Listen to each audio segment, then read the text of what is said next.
Hey guys, this is Emily from the Hot and Heavy Show. I'm here tonight at Drifters Wharf with Bobak from Justice of the Damned. How's it going? Good. How are you? Yeah, I'm good. How's tour been so far? Yeah, really good. Yeah? Yeah, it's been great. Had a day off, so it's been Yeah. awesome. Yeah. Yeah, nice. All right, so let's get straight into it. I've watched some of the other interviews you've done, and in the Killer Set podcast, you were asked where the band name come from, and the answer was unknown at the time, but created by a founding member. I love that you've just kept it unchanged and you just went with it. Has the name come to have a bit of a meaning for you at all? I think it has for definitely a lot of our fans, a lot of people outside of the band. We have then found meaning from that, if that kind of makes sense. Like, Yeah. people have taken the interpretation of the band and the name, and then they've gotten the lyrics of the songs, and then they've like thought that we speak about certain topics or certain things, and then they've adapted our name to that kind of story, I guess you could say. Yeah. And then we don't really have the heart to say no. Like, Yeah. we just like, I mean, like, it's really just, we were 15, 16 years old. I wasn't even in the band yet. Yeah. Yeah, his name's Morgan. He plays, he still plays drums. And yeah, it was like a Battle of the Bands competition at some primary school. Yeah. And then the lady came up and they were like, so what's the name of the band? And without telling anyone else, he was just like, Justice for the Damned. And he just did it. And then literally, I think at the end, they like announced at the Battle of the Bands, like, Justice for the Damned up next. And apparently Ben, who is like, he doesn't play with us anymore, but I'd like to say he's still in the band. And the other guy in the band, they turned around, they were like, what? They're like, what do you mean this is the band name? Yeah, that's the actual story. Yeah. It was in like a Lagano primary school or something, some primary school. And I went to watch. Yeah. I went to watch just because he was my mate. I Yeah. had no affiliation, like I was going to be in that band and stuff. Because, like, in the other part of the interview, you said that he just came up to you at school and was like, scream for me.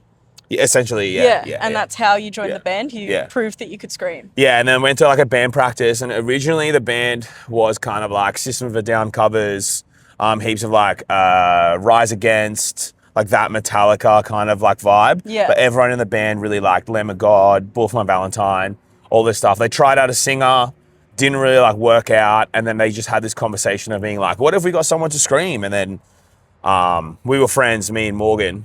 And then he was like, hey, why don't you come to my house and just try this out with the four of us?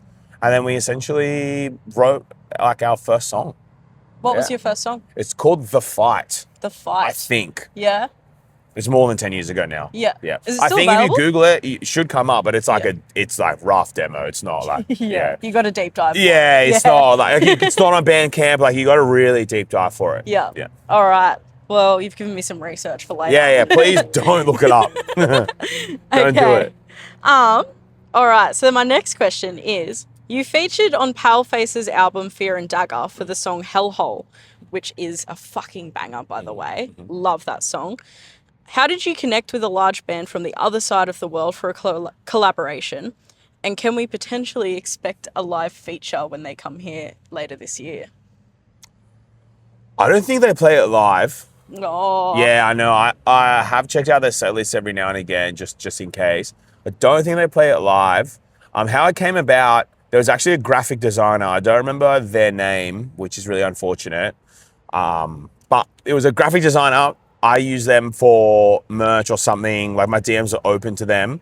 And then they sent me a message like, hey, there's this band from Europe and they're just looking for a vocal feature and I recommended you, would you be down? And I was like, yeah, this band's really cool. And actually, funnily enough, I had never actually heard of this band before, but one of the people in my band had heard of them before, but like loved them. Yeah. Like, he was like, at least every like couple weeks in the group chat, kind of like, boys, you need to listen to this record. And I was like, Anyway, so I got the DM and I was like, sure, why not? I mean, I was happy to do it. And then I just went to Nick's house, we recorded it, sent it off.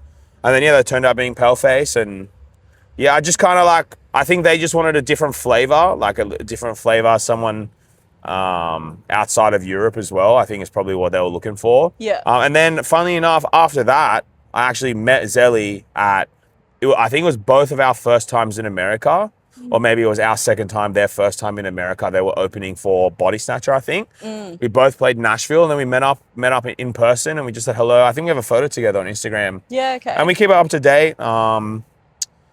every now and again. But yeah, we've never crossed paths. But I will say they've blown up to a level which I would be surprised if, unless they're playing like a festival or something, I'd be very surprised if we were like, crossing paths, playing a tour together or something like that. Yeah, okay. I'd love to, but yeah. Yeah, no, that's sad. I would love to see you guys on a show together. It would be sick. Fucking sick lineup. Yeah. It would be awesome. But yeah, same story. Ethan, behind the camera there, is the one that's gotten all of us into Paleface. Oh, there you go. Yeah, So- you got that one mate that's just like, you Yeah. gotta listen. Yeah. Straight up. Nice. Sick. That's mad. Also meeting Paleface when I come to Australia. Oh, cool. He found Sick. that out this afternoon. Mad. That's awesome, bro. Congrats. They're lovely. They're really nice. What was the writing process and how long have you been working on the album Stay Relentless? Okay, there's two parts to the story. The first one, we recorded an EP in COVID. We deleted it. We didn't really like it. We got to like the very end. Too many chefs in the kitchen, too many hands in the pot. The songs were cool, but they didn't really like turn out the way we wanted to. So we had a whole bunch of pre-pros from that. We had a whole bunch of like those songs as well. And then we obviously wrote more throughout the year. And then in 2023, we sent Nick to Will's place and he lived at Will's house for almost 2 months, maybe 3 months. My memory's because it's such a long time span, my memory's actually a bit all over the place with that story. But he's something like that, like 2 months or 3 months he was living there. And by that point, in the Dropbox, there was 40 different tracks. Whoa. Yeah, so they weren't all completed songs Yeah. at all. I'd say maybe like 10 were, 15 were. And then I'd say maybe like 4 or 5 of them had vocals already done as well. Went into the studio and then Nick and Will pre-pro'd for about a week, I would say. And then Will went on tour with Better Lovers. Yeah. So he went on tour with Better Lovers, I think for like 4 weeks, 5 weeks, 6 weeks. I really don't remember. And then Nick just lived at his house, like fully just lived there. And then we came in, all of us. We curated top 14 songs. And then we fully recorded and polished 12 of them. The other 2 still exist. They're just no vocals. Yeah.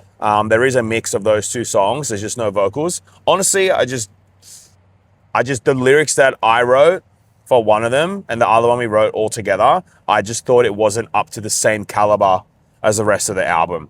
So we decided to be like, all right, well, if it's not as good as the rest of the album, I'm not going to rush it and put it on. You know what I mean? Yeah. So that's the entire writing process, really. Yeah. And I definitely also think with this one, we wrote a lot of the songs with the vocals a lot more in mind. Yeah. And the words that were being said, the way they were pronounced. And also, some of the songs were based upon the lyrics first.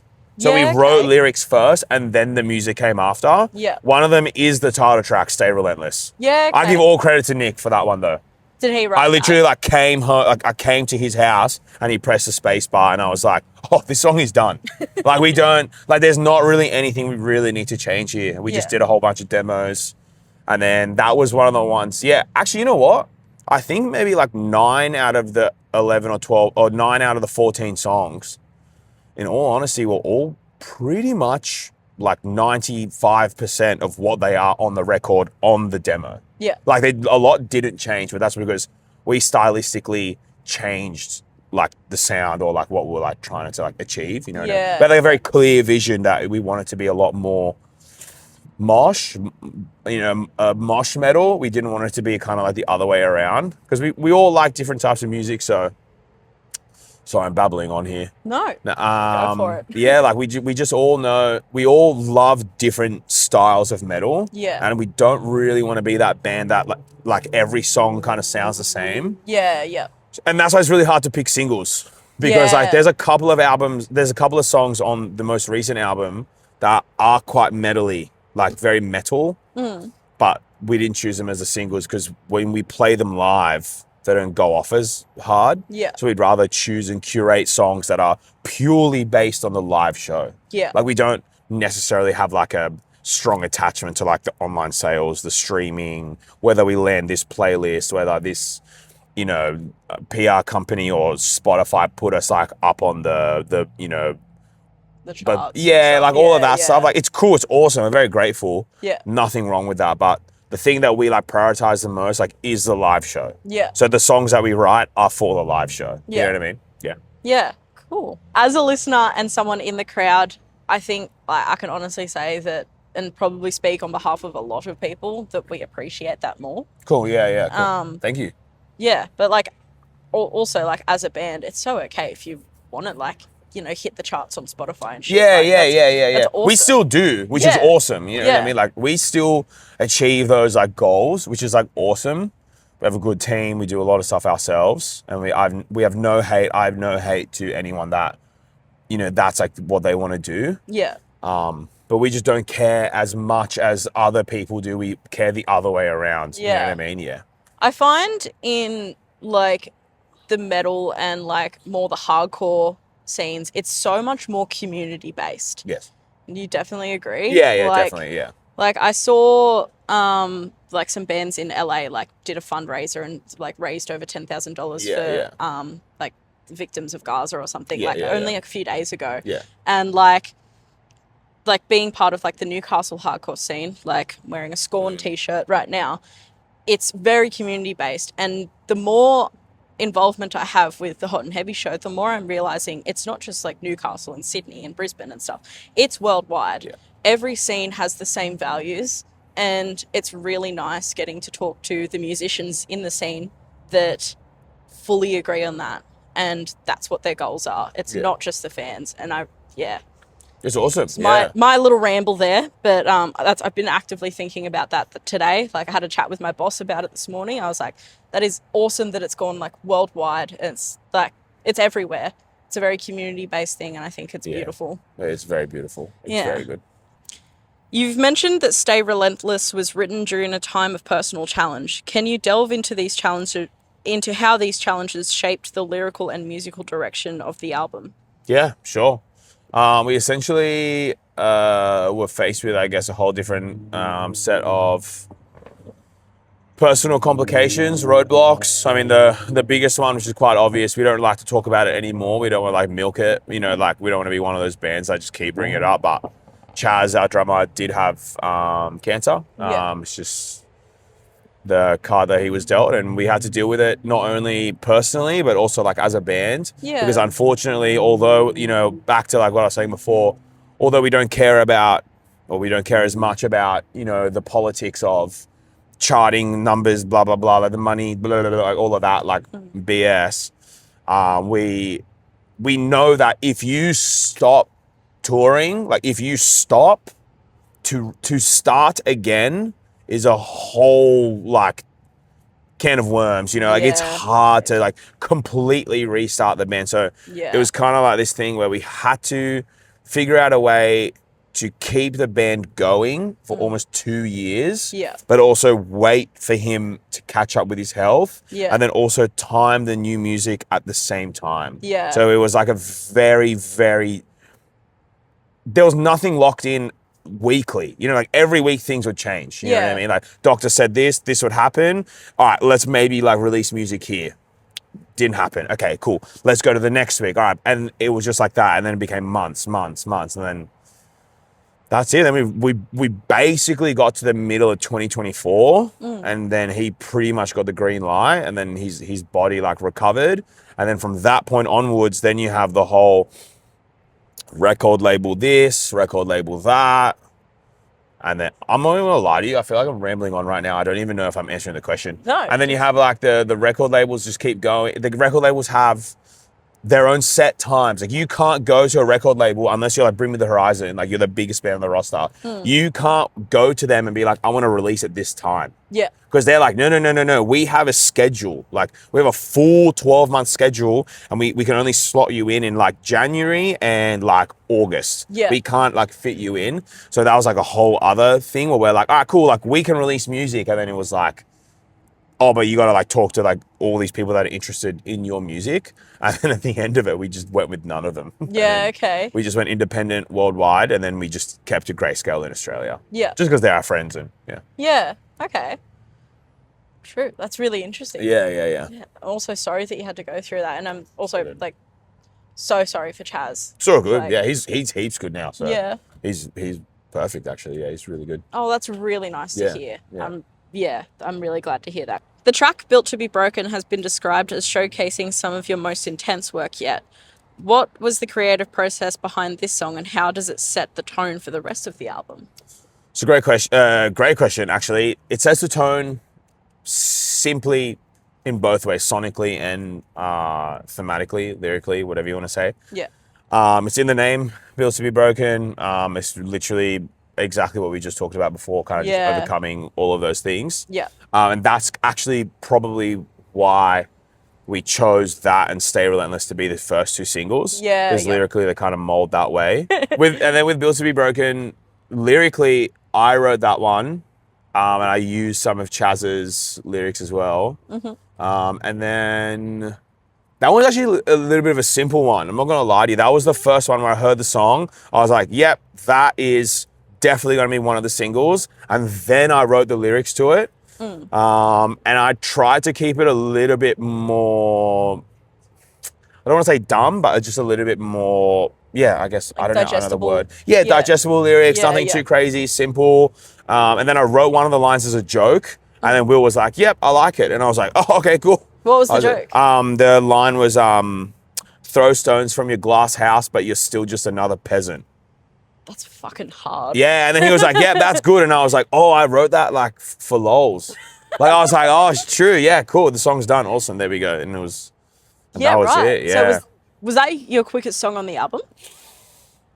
If you don't count the ones that were already written, yes. Yeah. Yes. That was like one where I literally got in the van. We recorded everything except for vocals, did a 6-week tour with Left to Suffer, and then I went back and I recorded vocals for 2 weeks. Yeah. And I wrote the lyrics on that that tour, that 6-week tour. And I think I literally wrote that one like in a day. Like I just sat there, not even a day, like in a drive, like to the next city in the 3 hours, I just wrote it. Fuck yeah. Yeah. And then my favorite part is sorry, I just spat. My favorite part is the fight for your fucking life on the snare. Yeah. Like fight for your fucking life. Down. Yeah. Yeah, that was also by accident. Really? I just wrote fight for your fucking life, and then I did it at the same time. And then I showed the boys, and the boys were like, whoa, that's really good. And I was like, shit, maybe it's not an accident. Maybe subconsciously my brain's like clocking on. I don't know. Yeah. It's an awesome song. Yeah, and I love it. Yeah, and that's actually that's a big reason why we chose it as number one. Yeah. You know what I mean? Because like lyrically, it's exactly what most of the record like is about. Yeah. You know what I mean? And also we wanted to do Pain is Power again, but just I guess a bit stronger. You know? Yeah. Pain is Power is great. No, we don't dislike Pain is Power at all. But it was kind of just I guess a different flavor of Pain is Power in a way. Yeah. And this way it was also a lot more organic because as individuals we also went through all of those things. Yeah. You get older, that's just what happens. It's just life, you know what I mean? It's just, You've had so much shit thrown at you. Yeah. Everyone has, but yeah. Yeah. For sure. Well, that's really cool. The Current marked your return after nearly 4 years. How does this track bridge the gap between Pain is Power and Stay Relentless?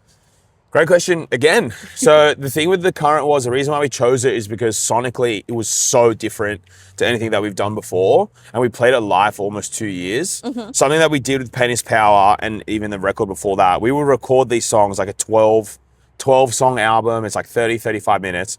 And then we would play these songs live and they're awesome. They're fantastic. But there were only certain moments that would really like go off live, just to bring it back to what I was saying before about like the live show. So what we would end up doing is we would record this album and then pick the parts that were the best live parts. And they weren't singles. Yeah, okay. You know what I mean? Like we still play one tonight. Yeah. It's like number 9 on Pain is Power. You know what I mean? Like no one knows this song as in like, it's not like a single. It didn't sit on playlists, like nothing. But it goes off live. Yeah. So when we were recording the album, as I said before, like we did that with all the songs. So out of all of the songs, The Current kind of definitely had a different sonical like sound. It was like very different. Yeah. Kind of like a Walls of Jericho kind of like moment with like the first set of vocals coming in, a little bit more simple, a little bit more like caveman-y like thing. And that's like fine. Now, like these days, that isn't very unique. But if you go through our catalog, like it's unique to our catalog. Yeah. So that was kind of easily the first choice for us. And and then obviously lyrically, it's obviously about someone's health. Yeah. The lines of going to the doctor is literally in the song. You know what I mean? Yeah. So yeah. Yeah. Yeah. So this album in whole sounds like, not that I've listened to all of it yet, I've only heard the 3 singles, as pretty much everyone has. So, but from what I'm gathering, it is a very, very personal album, like about everyone's challenges, and like sounds very, very. The album sounds quite supportive towards what Chaz went through. Yeah, that if you go through the whole album, I would say you'd be surprised how much is. It's all pretty much personal, except for, I guess, Built to Be Broken. Built to Be Broken is the most digestible, lyrical content. But all the songs are quite specific, very personal. We've always written that way.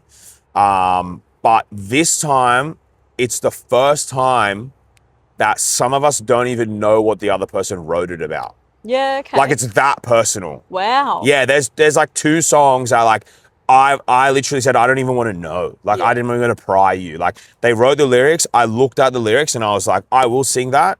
I don't even want to, like, I know what it's about, but I don't want you to tell me, like, this is crazy. Like, I don't want to know that, you know?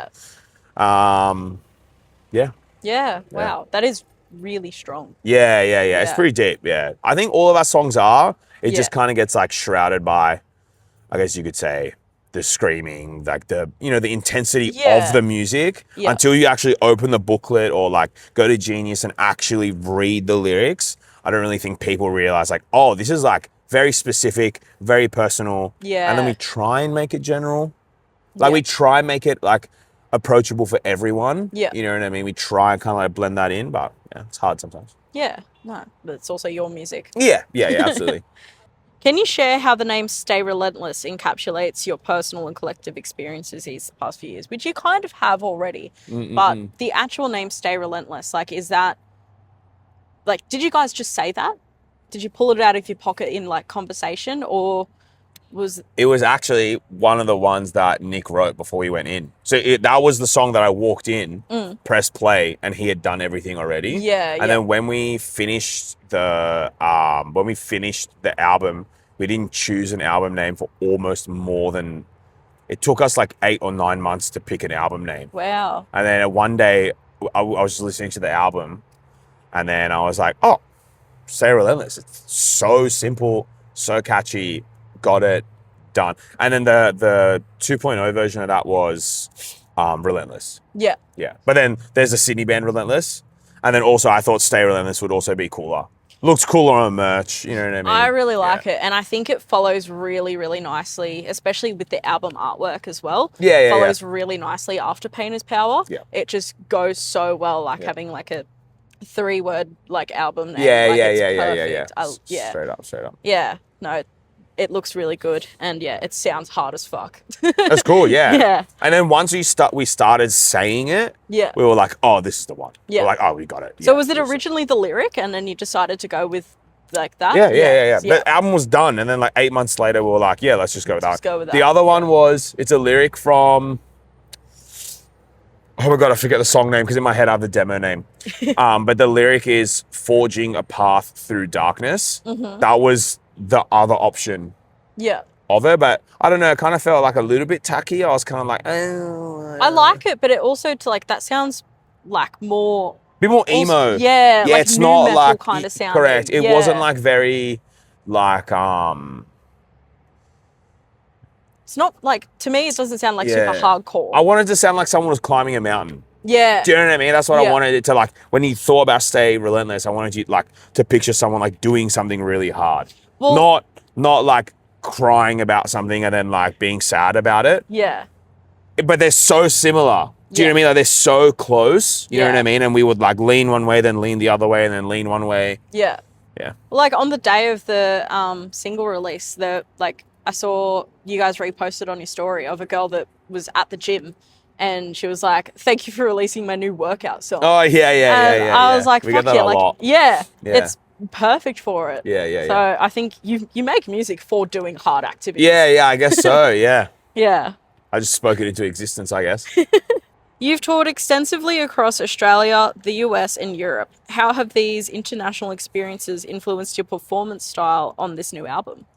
Yeah, pretty much exactly back to the point I was saying before, it made us realize how important our live show is. Yeah. Especially when you go overseas, because the first 2 albums we had no international label support. Grayscale took care of us globally for like those 2 albums.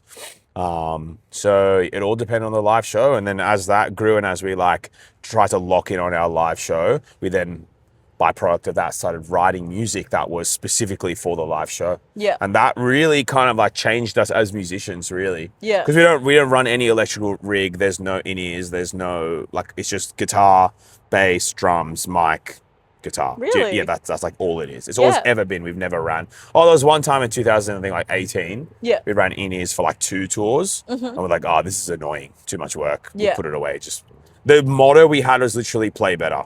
Yeah. We're like, oh, just play better. Yeah, that's literally what we used to say. Yeah. Like just do better. Like, Literally. Yeah. One time we recorded a song and our manager or producer, someone was like, literally they wrote, don't be shit. That's literally what they wrote. They were like, yep, don't be shit. You should be all good. And I was like, okay, cool. Thanks. I think I saw you say that in another interview as well. It's like, that is like one of your hype things. Just don't be shit. Just don't be shit. Yeah. Just be good. And it's like, cool. Yep. Thanks. That's all I need. Yeah. Don't be shit. Move on. Yeah, literally. Considering the evolution from your debut album, Dragged Through the Dirt, to Stay Relentless, how do you perceive your growth as artists and individuals? Oh, it's a great question. As artists, I guess you just get better over time. Yeah. You know, I'm not trying to like dodge that question, but that's genuinely my answer. Yeah. You just get better over time. You just keep doing what you're doing, but you do it better and you learn things and you learn from other people and you take it on and you move forward. And then as individuals, I guess, you know, you meet a lot of people, you get older, you get more responsibilities. You understand how important the music is, not only to yourself, but to other people. So it kind of shapes the way you do things and it makes you think about what's really important to you. Yeah. As an artist, I Yeah. guess. Yeah. And yeah, I think that's probably what's changed the most, like since, because I was like, what, that's 2016. I was literally 19 when we first started pre-proing that album. And then by the time we recorded, I was 20. By the time it came out, 21, you know, so like, it's a lot of growth, I guess you could say, like since then, you know, as an individual. So, yeah. Yeah. Yeah. Yeah. I hope I answered your question as you as I definitely could. did. Though, like, I think that question was definitely more for everyone. Yeah, to answer, yeah. But like, yeah, no. That's I think I can speak for everyone on. Pretty much. I On feel that, like that's yeah. a good like answer. Like that. Yeah. That's kind of what I was expecting. Yeah. Like, Yeah. not only is it just music based, but it's also age. Yeah. Everyone's going to absolutely. experience Yeah, that. yeah. Are you calling me cliche? No, I'm just kidding. You're on tour with Make Them Suffer at the moment. How's it been so far? And do you have any highlights? It's been amazing. It's been really fun. They're actually really awesome people. The tours, all the shows have been really good. The shows are quite rowdy. Favorite moments. I think maybe playing Sunshine Coast venue was very cool. The station, it's like a massive tennis court, or kind of a semi-open outdoor kind of festival setting. It was very cool. But a very big circle pit. It was awesome. Yeah. Then there was a show that was Jai's birthday. He plays bass in Make Them Suffer. It was a very funny day up in Coolangatta. And then, we just kind of drank. I don't drink, but it was his birthday. So I was like, all right, I'll have a couple with you. Like, we'll like drink. And then, we just got, I guess, a little bit rowdy, but it was just funny. It was just, he's really funny. So therefore, it was a very funny night. Yeah. But that's pretty much it so far. Because we're just in the first week, you know, so Yeah. by the time we get to the end, I'm sure that answer would be so different. I'm glad we caught you like just after you started. Yeah. What was the most recent show or concert that you went to? That I went to? Yeah. that you Oh, didn't like as a play at? punter? Yeah. It was... Oh my God, that's a great question. I think it was Forewarned at the Burdekin upstairs. Great show. It was a fantastic show. Literally wearing the hoodie right now.